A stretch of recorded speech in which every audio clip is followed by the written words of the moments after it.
제목은 살, 뼈, 피와 부활입니다. 우리는 현재 살, 뼈, 피를 가지고 살다가 죽으면 흙으로 돌아갑니다. 성경에는 부활이 있다고 합니다.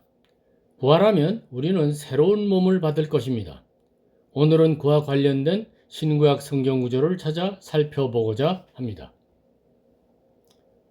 1. 죽은 예수님이 나타나셨을 때 제자들은 부활은 미처 생각 못하고 영인가 생각했습니다. 부활한 예수님은 살과 뼈가 있습니다. 누가복음 내 손과 발을 보고 나인 줄 알라. 또 나를 만져보라. 영은 살과 뼈가 없으되 너희 보는 바와 같이 나는 있느니라. 2. 혈과 육은 하나님의 나라를 이어받을 수 없습니다. 우리가 죽으면 혈과 육은 사라지고 흙이 됩니다. 썩는 것은 하나님의 나라를 이어받을 수 없습니다. 우리가 하늘에 속한 이의 형상을 입습니다. 고린도전서 무릇 흙에 속한 자들은 저 흙에 속한 자와 같고 무릇 하늘에 속한 자들은 저 하늘에 속한 이와 같으니 우리가 흙에 속한 자의 형상을 입은 것 같이 또한 하늘에 속한 이의 형상을 입으리라. 혈과 육은 하나님 나라를 이어받을 수 없고 또한 썩는 것은 썩지 아니하는 것을 유업으로 받지 못하느니라. 3. 태초부터 있는 생명의 말씀, 즉 삼위일체 중 1위인 성자 예수님, 태초부터 있는 생명의 말씀은 제자들이 눈으로 본 바, 손으로 만진 바이다. 제자들은 예수님의 혈과 육을 본 것이죠. 요한일서 태초부터 있는 생명의 말씀에 관하여는 우리가 들은 바요 손으로 만진 바요 자세히 보고 우리의 손으로 만진 바라. 4. 예수님의 제자 도마가 부활하신 예수님의 창에 찔린 옆구리를 보았습니다. 거기에 찔린 창에 의한 공간이 있었습니다. 요한복음 도마에게 이르시되 내 손가락을 이리 내밀어 내 손을 보고 내 손을 내밀어 내 옆구리에 넣어보라. 그리하여 믿음 없는 자가 되지 말고 믿는 자가 되라. 5. 하나님께서 아담의 갈빗대 하나를 취하고 살로 대신 채우셨는데 무혈 레이저를 초월한 전능하신 수술일까요?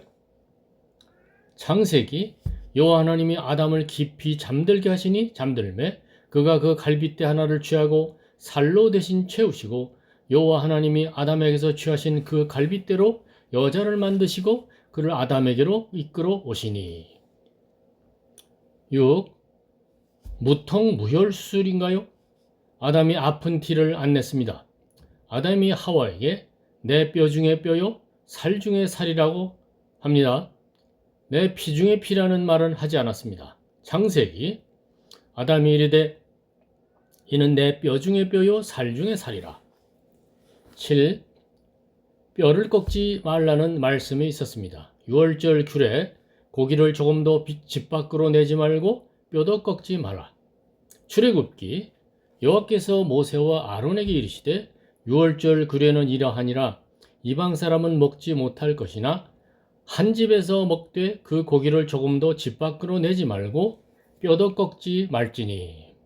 민수기 둘째 달 14째 날 해질 때에 그것을 지켜서 어린 양의 무교병과 쓴 나물을 아울러 먹을 것이요 아침까지 그것을 조금도 남겨두지 말며 그 뼈를 하나도 꺾지 말아서 유월절 모든 율례대로 지킬 것이니라. 8. 십자가 옆에 군인들이 예수님의 다리를 꺾지 않았습니다. 한 군인이 죽으신 예수님의 옆구리를 창으로 찌르니 피와 물이 나왔습니다.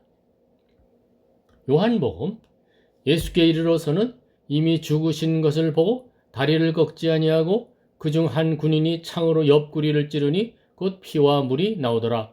이 일이 일어난 것은 그 뼈가 하나도 꺾이지 아니하리라 한 성경을 응하게 하려 함이라. 9. 뼈들에 생기가 들어가서 살아나서 일어나 섭니다. 부활의 한 예죠. 에스겔서 여호와께서 권능으로 내게 임재하시고 그의 영으로 나를 데리고 가서 골짜기 가운데 두셨는데 거기 뼈가 가득하더라. 이에 내가 명령을 따라 대언하니 대언할 때 소리가 나고 움직이며 이 뼈 저 뼈가 들어맞아 뼈들이 서로 연결되더라. 내가 또 보니 그 뼈에 힘줄이 생기고 살이 오르며 그 위에 가죽이 덮이나 그 속에 생기는 없더라. 이에 내가 그 명령대로 대언하였더니 생기가 그들에게 들어가며 그들이 곧 살아나서 일어나서는데 극히 큰 군대더라. 10. 다음 성경 말씀은 여러 가지 해석이 있습니다. 그 중에 한 해석을 따른다면 육신의 망령됨을 따르며 하나님을 배반한 길을 가는 사람과 하나님의 영이 함께하지 않습니다. 앞으로 노아 홍수에 의한 멸망까지, 그 당시 옛날 노아 홍수에 의한 멸망까지 120년이 있습니다. 혈과 육은 하나님의 나라를 이어받을 수 없습니다. 창세기 여호와께서 이르시되 나의 영이 영원히 사람과 함께하지 아니하리니 이는 그들이 육신이 됨이라. 그러나 그들의 날은 120년이 되리라 하시니라. 11. 포악한 혈육 있는 자, 포악한 혈육 있는 자를 홍수로 멸하시는 이야기입니다. 다음은 창세기 하나님이 보신즉 땅이 부패하였으니 이는 땅에서 모든 혈육 있는 자의 행위가 부패함이었더라. 하나님이 노아에게 이르시되 모든 혈육 있는 자의 포악함이 땅에 가득하므로 그 끝날이 내 앞에 이르렀으니 내가 그들을 땅과 함께 멸하리라. 내가 홍수를 땅에 일으켜 무릇 생명의 기운이 있는 모든 육체를 천하에서 멸절하리니 땅에 있는 것이 다 죽으리라. 12. 혈육 즉 피와 살을 가진 것은 이 지구상의 생명체의 상징입니다. 혈과 육은 하나님의 나라를 이어받을 수 없으나 이 세상에서 존속을 위해 노아 홍수 당시 한 쌍씩 방주에 들어갔습니다.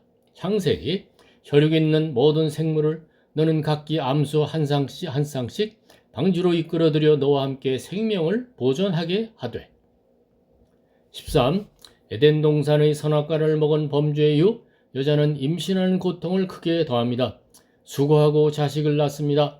남편이 아내 여자를 다스릴 것입니다. 땅은 저주를 받아 평생을 수고하여야 그 소산을 먹습니다. 정확하지 않을 수는 있으나 이런 내용을 추측해보면 만일 선악과 범죄가 없었다면 여자는 임신하는 고통이 크지 않았습니다. 피 흘리며 수고하면서 자식을 낳지 않습니다. 아기 낳으러 들어가면서 신발을 마지막으로 보고 그 산모가 죽는 일이 없었을 것입니다. 남편이 여자를 다스리지 않았을 것입니다. 땅은 저주를 받지 않아 소산이 풍부하고 수고하지 않아도 먹습니다. 창세기 여자에게 이르시되 내가 네게 임신하는 고통을 크게 더하리니 네가 수고하고 자식을 낳을 것이며 너는 남편을 원하고 남편은 너를 다스릴 것이니라 하시고 아담에게 이르시되 네가 내 아내의 말을 듣고 내가 네게 먹지 말라 한 나무의 열매를 먹었은즉 땅은 너로 말미암아 저주를 받고 너는 네 평생에 수고하여야 그 소산을 먹으리라. 혈과 육은 하나님의 나라를 이어받을 수 없고 마지막 나팔에 우리가 홀연히 변화합니다. 썩을 것이 썩지 아니함을 입겠고 죽을 것이 죽지 아니함을 입습니다. 부활한 성도는 썩지 아니하는 몸을 받을 것입니다. 이 세상에서 현재 우리가 가진 썩는 몸과는 다른 몸일 것입니다. 고린도전서 형제들아 내가 이것을 말하노니 혈과 육은 하나님 나라를 이어받을 수 없고 또한 썩는 것은 썩지 아니한 것을 유업으로 받지 못하느니라. 보라 내가 너희에게 비밀을 말하노니 우리가 다 잠잘 것이 아니요 마지막 나팔의 순식간에 홀연히 다 변화되리니 나팔 소리가 나매 죽은 자들이 썩지 아니할 것으로 다시 살아나고 우리도 변화되리라. 이 썩을 것이 반드시 썩지 아니할 것을 입겠고 이 죽을 것이 죽지 아니함을 입으리로다. 이 썩을 것이 썩지 아니함을 입고 이 죽을 것이 죽지 아니함을 입을 때에는 사망을 삼키고 이기리라고 기록된 말씀이 이루어지리라. 15. 예수님의 부활은 첫 열매이고 그리스도에 속한 우리들의 부활은 그 다음 열매입니다. 고린도전서 그러나 이제 그리스도께서 죽은 자 가운데서 다시 살아나사 잠자는 자들의 첫 열매가 되셨도다. 사망이 한 사람으로 말미암았으니 죽은 자의 부활도 한 사람으로 말미암는도다. 아담 안에서 모든 사람이 죽은 것 같이 그리스도 안에서 모든 사람이 삶을 얻으리라. 그러나 각각 자기 차례대로 되리니 먼저는 첫 열매인 그리스도요, 다음은 그가 강림하실 때의 그리스도에게 속한 자요. 16. 부활하신 예수님께서는 문들이 닫혔는데 들어오십니다. 3차원 공간을 우리가 넘는다면 우리의 몸도 이렇게 부활할 것으로 사료될 수도 있겠습니다. 요한복음, 이날 곧 안식 후 첫날 저녁 때에 제자들이 유대인들을 두려워하여 모인 곳의 문들을 닫았더니 예수께서 오사 가운데 서서 이르시되 너희에게 평강이 있을지어다. 17. 예수님을 믿는 자는 죽어도 살겠고 살아서 믿는 자는 영원히 죽지 않습니다. 그때 1960년대에 살아서 믿었던 신실한 어느 그 권사님은 왜 죽었죠? 영원히 죽지 않는다고 하셨는데 거기에 뭔가 우리가 모르는 신비가 있을 것입니다. 혹은 예수님 재림 시에 살아있는 성도는 죽지 않고 휴거하며 영원히 살 것이다 라는 뜻일 수도 있겠습니다. 요한복음, 마르다가 이르되 마지막 날 부활 때에는 다시 살아날 줄을 내가 아나이다. 예수께서 이르시되 나는 부활이요 생명이니 나를 믿는 자는 죽어도 살겠고 무릇 살아서 나를 믿는 자는 영원히 죽지 아니하리니. 18. 우리의 씨름은 혈과 육을 상대하는 것이 아니요 악의 영을 상대합니다. 에베소서, 우리의 씨름은 혈과 육을 상대하는 것이 아니요 통치자들과 권세들과 이 어둠 세상 주관자들과 하늘에 있는 악의 영들을 상대함이라. 19. 예수님께서 부활하신 후 마리아에게 나를 붙들지 말라고 하셨습니다. 마리아는 부활하신 예수님을 보고 얼마나 감동스러웠을 것입니까? 그래서 꼭 붙들었습니다. 마리아는 예수님께서 부활하셔서 제자들과 함께 거하실 것으로 생각한 것 같습니다. 마리아는 예수님 붙든 손을 놓고 제자들에게 가서 예수님의 부활을 알려야 했습니다. 예수님께서 아직 아버지께로 올라가지 아니하였기 때문입니다. 예수님을 붙잡으면 안 됐습니다. 이제 올라가셔야 합니다.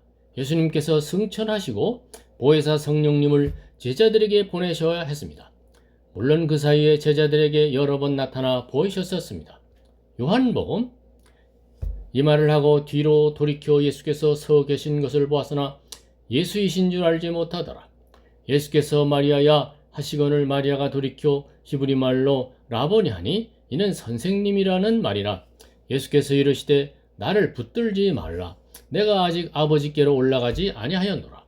너는 내 형제들에게 가서 이르되 내가 내 아버지 곧 너희 아버지 내 하나님 곧 너희 하나님께로 올라간다 하라 하시니 막달라 마리아가 가서 제자들에게 내가 주를 보았다 하고 또 주께서 자기에게 이렇게 말씀하셨다 이르니라. 끝으로 성경 말씀 다시 누가복음 24장 39절 내 손과 발을 보고 나인 줄 알라. 또 나를 만져보라. 영은 살과 뼈가 없으되 너희 보는 바와 같이 나는 있느니라. 감사합니다.